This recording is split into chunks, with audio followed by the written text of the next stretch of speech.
Hey there, welcome back. I'm John Hartness with Falstaff Books, and I'm here to talk to you about something that has nothing to do with books or writing or science fiction and fantasy literature. I want to go through my journey with atrial fibrillation and the procedures that I've been through recently to deal with that, so that if any of you are going through this, you can, I don't know if it's so you can know what to expect or not, but I can tell you what I've been through and my experience and how I'm feeling a week and a half past my most recent procedure to deal with it. So let's back up a couple of months. It's currently May of 2025. In February of this year, I had cataract removed from my right eye, and this was my second cataract surgery of the year. We did my left eye in January, we did my right eye in February. As I was coming out of anesthesia on my second cataract surgery, they discovered that my heart was in atrial fibrillation. What that means is that the upper chunk of my heart was beating very rapidly and out of sync with the bottom half. So it should go dum dum dum dum dum dum, and mine was going dum dum dum, and that's bad.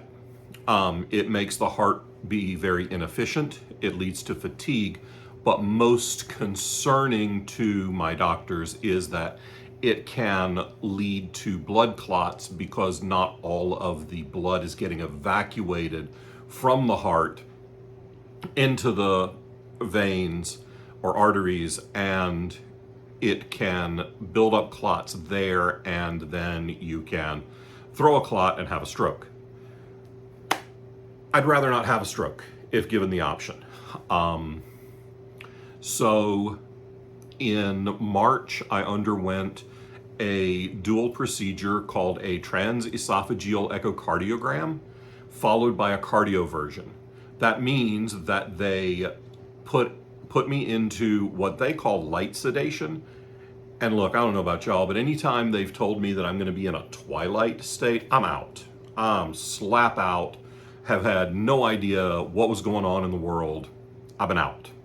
So they sedated me, put a camera down my throat, or actually down my esophagus, to get a close-up picture of my heart to make sure everything was in good shape and that I hadn't had any change in the shape of my heart or the size of my heart, because AFib can create an enlarged atrium, and that's bad. So after they determined that everything was fine size and shape wise, then they cardioverted me, which is they shocked my heart. You know, on all the TV shows where you see charged to 200, clear, and the person goes, ka-choom. Well, this guy right here, they shocked me at 200 joules, and that put my heart back into sinus rhythm. Sinus rhythm is the normal boom, boom, boom, boom, boom, boom that you're supposed to have. And the hope was that I would remain in sinus rhythm for the foreseeable future. I woke up, I did my whole recovery thing, felt like complete crap for a few days. My throat was really sore because, I don't know, they shoved a camera down there. And then I started to feel better. I started to have more energy, more pep, and I was like, oh, this is what I feel like when I'm not in atrial fibrillation. Some people can tell when they go into AFib. They can either feel it in their pulse, or they can listen to their heartbeat and tell when they're in AFib. I'm not one of those people. My symptoms for AFib were basically fatigue.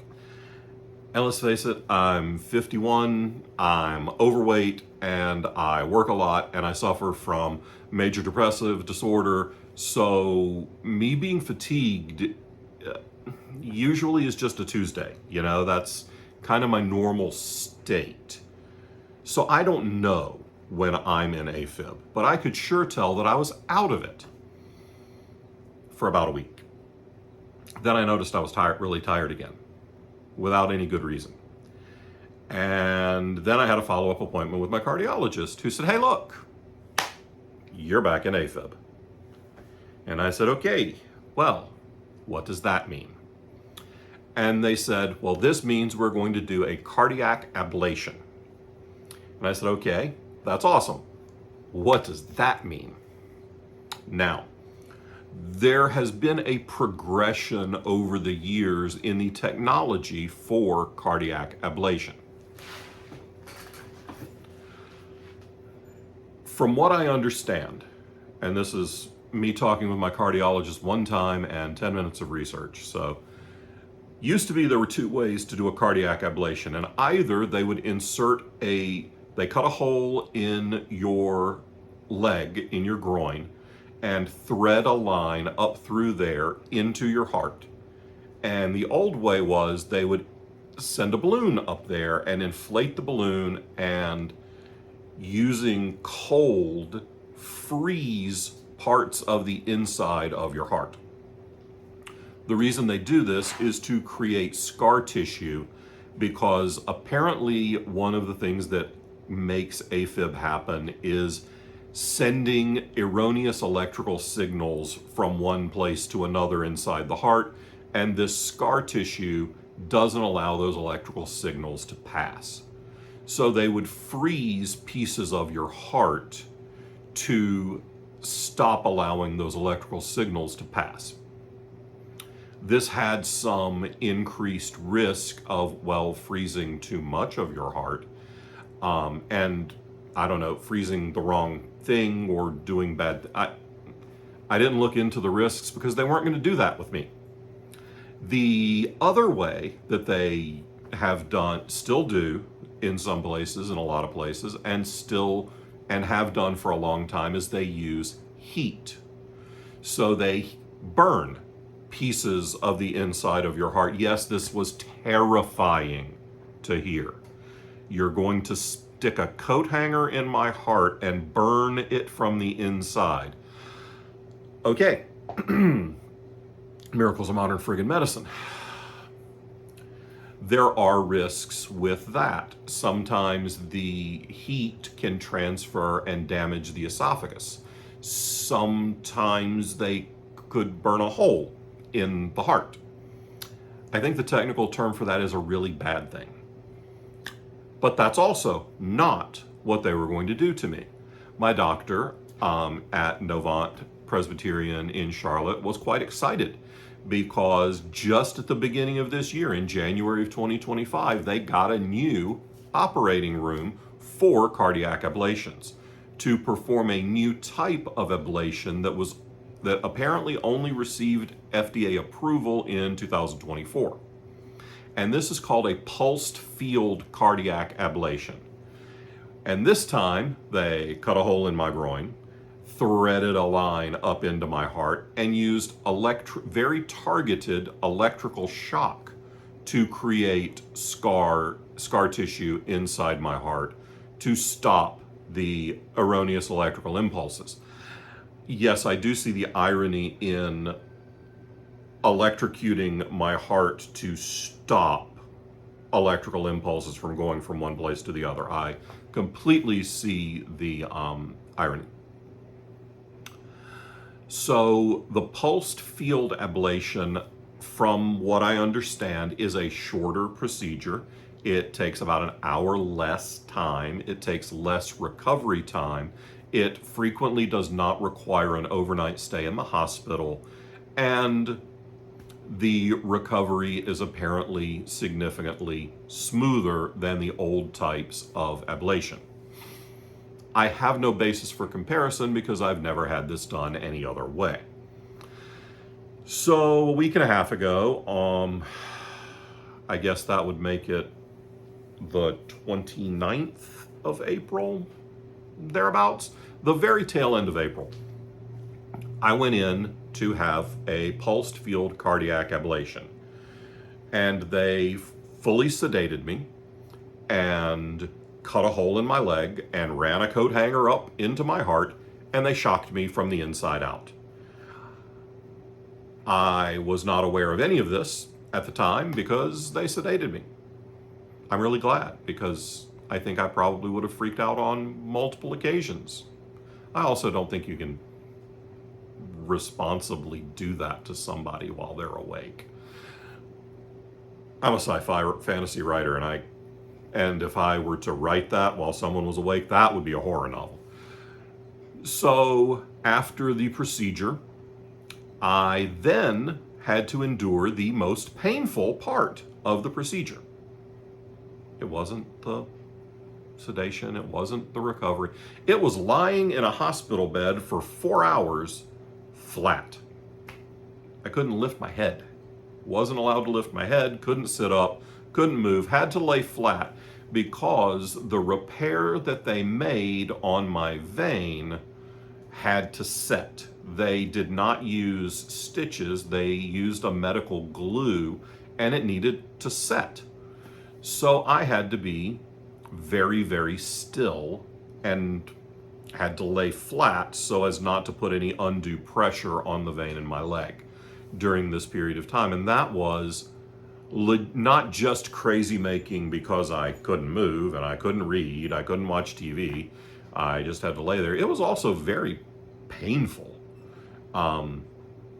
Again, I'm a big guy. I'm 6'1" and right around 300 pounds. I gotta move or things start to stiffen up. And after about an hour, everything started to stiffen up. And after about 2 hours, everything wasn't just stiffening up, it was screaming at me. And the relief of being able to sit up was one of the most incredible feelings I've ever had. They did have to come in, apparently, I don't know if this is a factor of my size or my particular level of AFib or what, but they had to use a larger than normal sheath for the wire. So they had to add a suture on the outside of my leg in addition to the essentially epoxy holding my vein together. So they had to come in and take that out. They gave me a dose of fentanyl and a dose of hydrocodone while I was laying flat.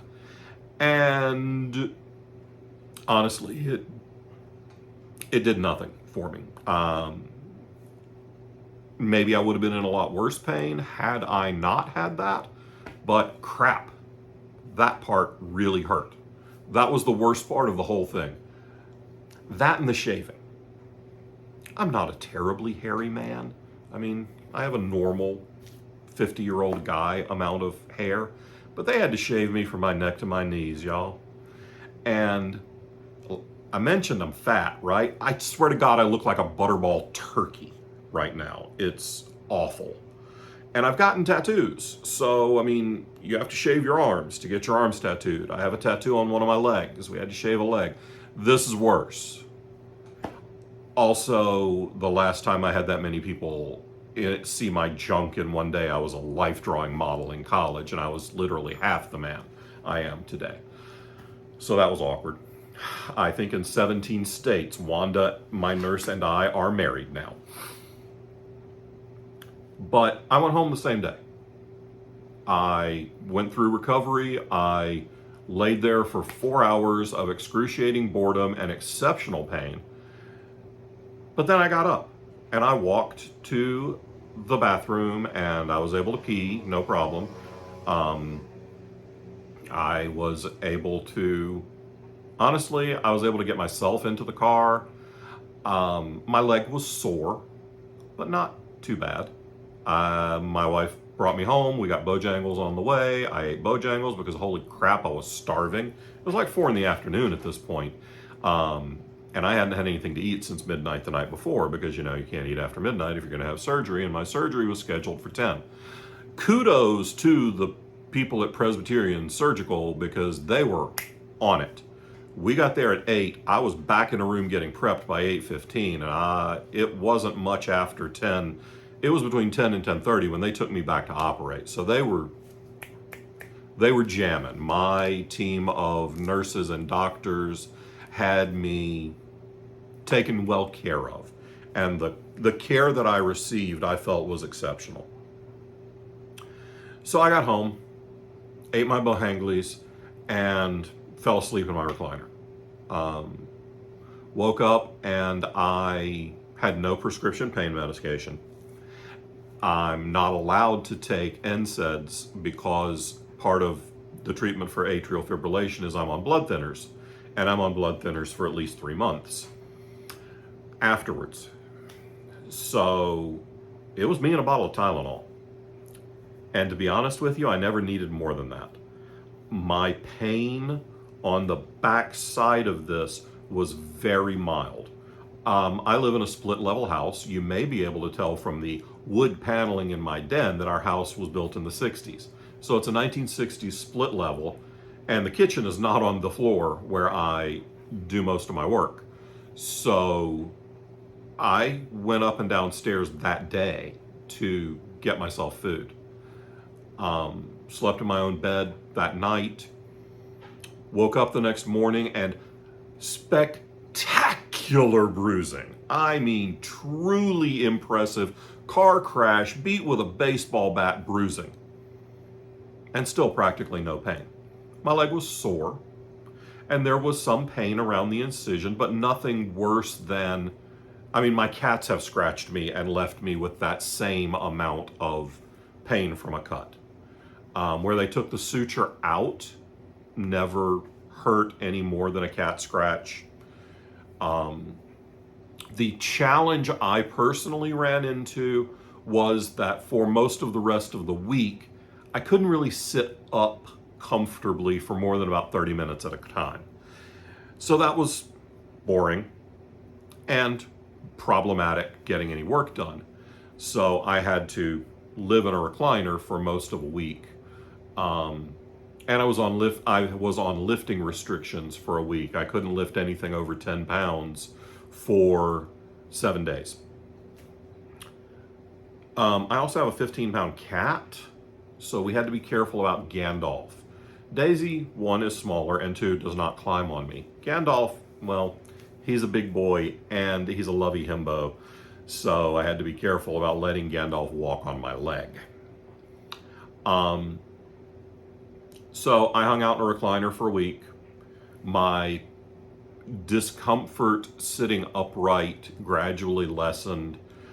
I would say that overall my pain was far less than a bad sprain. You know how when you twist your ankle and you limp for about a week? That's kind of where I was, except it was up at my hip joint where the pain was. It was pretty, and I was very ginger going up and down stairs for that week because I didn't want to put any undue pressure on my leg. But I had no problems. And after a few days, probably by Friday of that week, I noticed an uptick in my energy levels again. I have not had a follow-up EKG, and I won't have one for another couple of weeks. They are telling me that it's very common to slip in and out of AFib after one of these procedures. And I've noticed my energy levels going up and down, but I've had practically no pain. My recovery has been very easy. My pain has all been manageable with reasonable doses of Tylenol. And honestly, I've got more discomfort now from an ingrown hair where it's growing back on one of my legs than I do from the incision in my leg. And this is a week and a half later. So it was scary. It was very scary to hear that I had a heart condition. As I said, I'm 51. And yeah, I know, I'm overweight. And yes, I have drank enough alcohol to float the Spanish Armada in my lifetime. And I have eaten more fried food than any 3 normal people should. So I understand that I've abused my heart and my body. But it's still frickin' scary when somebody says, you have a heart condition. And if you don't get this dealt with, you can throw a clot and have a stroke. My mother had many strokes. And one of my brothers had a stroke a few years ago. He's recovered almost fully, and has had no cognitive challenges to this point. He's doing great, but it's scary, and I was worried going into it. I was worried. Obviously, there's always that little, for anyone, I suppose, there's a little kernel of doubt of, well, they're going to put me to sleep. Am I going to wake up? Yeah, that thought crossed my mind. Not often, honestly. I guess when you're averaging a surgery a month for 4 months, it loses a little of the luster, but I wasn't really worried that I was going to die on the table. The odds of that happening were minuscule, non-zero, but minuscule. Probably equivalent to the odds of me ever being elected for major public office, given my history and my internet profile. But yeah, I was scared, but I got it done. And the recovery from the procedure itself was less challenging than I expected. I did lose more days than I thought I was going to lose from work, because I thought I'd be able to sit up 2 days later and work a full day. Well, that was stupid. That was stupid on my part. I mean, it wasn't major surgery, but it was still heart surgery, for fuck's sake. I mean, come on. So if you have AFib and your doctor talks to you about a pulsed field ablation, I can tell you that it was the most major medical procedure I've ever had in my life. And colonoscopy prep is worse. I mean, the recovery from the pulsed field ablation was super smooth, super easy. My doctor has done thousands of regular ablations, probably, I don't know, he's doing 3 of these a day now with this new method, and he's doing it a couple of days a week. So he's done 50 or 60 of these, and he knocked it out of the park with mine. So if you have to have this done, and your doctor feels confident that you're a good candidate for it, it's less scary than it seems. And I mean, I have very little experience personally with surgeries. The last time I was fully anesthetized, I don't remember if I was 7 or 8 years old, because it was when I had my tonsils and adenoids out. That was the last time I was completely sedated. Everything else has been this kind of twilight sleep. I had a colonoscopy, and I had 2 cataract surgeries, and then I had the transesophageal echocardiogram. And that's it. That's all I've had. So I had practically no experience with full sedation. I had no issues. They gave me a post-op prescription for something to prevent acid reflux. And apparently it works, because I haven't had acid reflux, so rock on. I don't know if I was going to have acid reflux. I've never had it before. But they gave me a pill. And my doctor said take the pill, so I'm taking the pill every day for 30 days. Right now, I feel great.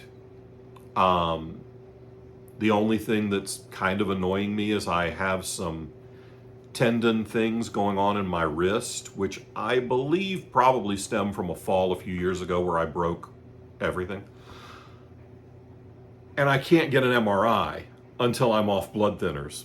And I'm going to be on blood thinners until probably my birthday in August. So, by the way, my birthday's in August. Buy a book. It'll make me happy. So that's a little irritating, because I'm probably going to have to wear this brace longer than I want to. But if that's the worst thing that comes out of this, I think I can handle it. So if you have AFib, talk to your doctor. If this is a good, fit for you, your doctor will advise you, and you can, I don't know, you can trust some random redneck on the internet that it's not as bad as it sounds. And if you're in the Charlotte area and you're going to Novant, Dr. Shu is awesome. His team is fantastic. And I can't say enough good things about the care I've received. So that's my story with AFib and a pulsed field cardiac ablation. So there you go. Y'all be good to one another, all right? And if you want information on all of the stuff on this shelf, there's way more videos coming if you're into fantasy literature. I'm guessing that most people who are watching this are either my friends or my subscribers, or someone who, like me, randomly Googled pulsed field cardiac ablation and watched a bunch of YouTube videos, because I did. And there were several people who posted really helpful videos of their story with it. So hopefully I can pay that forward a little bit. So if you want to know more about science fiction, fantasy, horror, literature, publishing, and the stuff I write, please like, comment, and subscribe. Ring the bell to get notified, and do all of those things you're supposed to do on YouTube that I always forget to ask people to do. All right? Thanks.